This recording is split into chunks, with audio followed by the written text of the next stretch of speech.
Good morning. It is Tuesday, December 29th. Few days and we will have a new year. And I welcome you. I have just a few more to give. I'm going to give my last one of these messages on December the 31st because I'm retiring. And I'll be ending that. And I hope you've enjoyed it. And I thank you for all the comments that have come in and for people watching all over the country. But I'm going to move on in my role. I'm going to become a principal, a part-time principal for a little while at our school, and through June.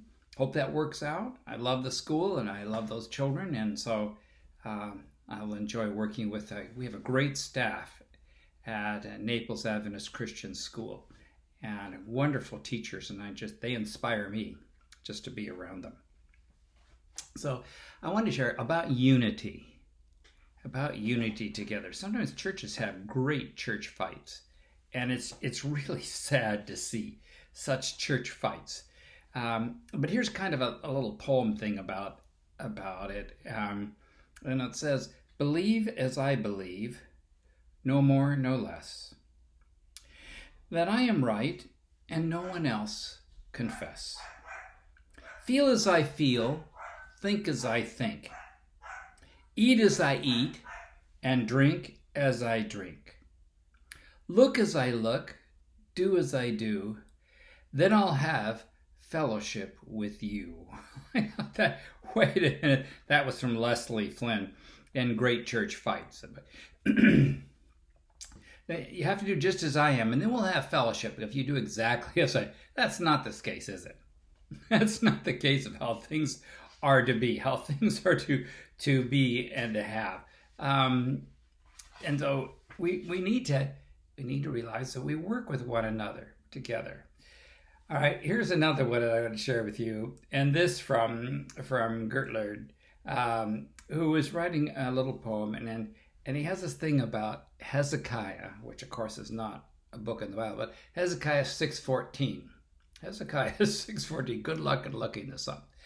Hezekiah 6:14.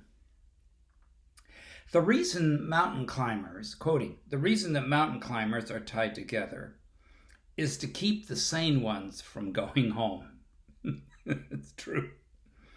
I don't know who said it, or when, or where, but I've chuckled over it, thought about it, and quoted it too. With a mountain of mercy behind me and a mountain of mission ahead, I need you, my sister, my brother.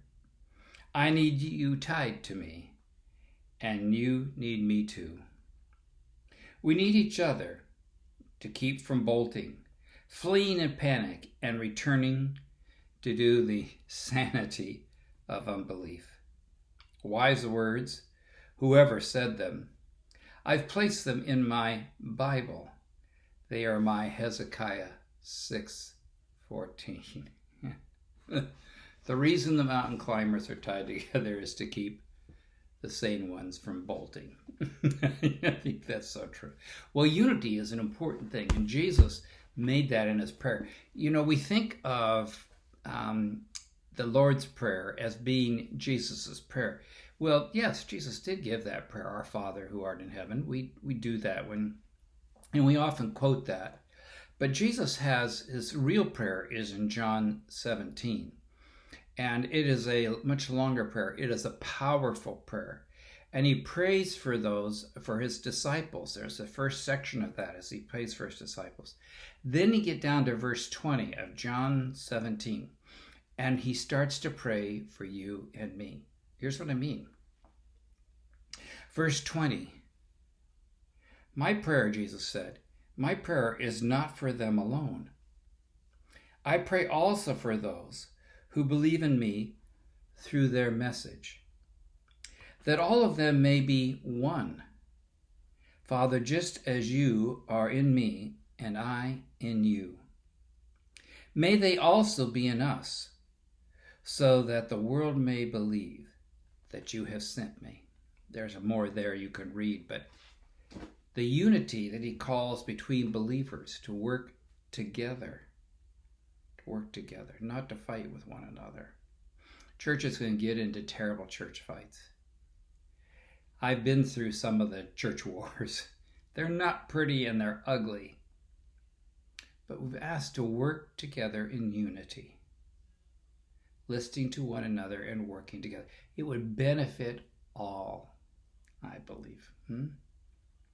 All right, dear Lord, may we be in unity with you and unity with our brothers and sisters within the church. Help us, Lord, to have that and to be open to listen to one another and to work together and not force our ideas on others, but to listen and to share and let your Spirit lead. It is an incredible thing to do. It is hard for us to do because we think we're always right. So, Lord, be with us as we grow together. In Jesus' name, amen. All right, have a great day. God bless you, and we'll see you here tomorrow.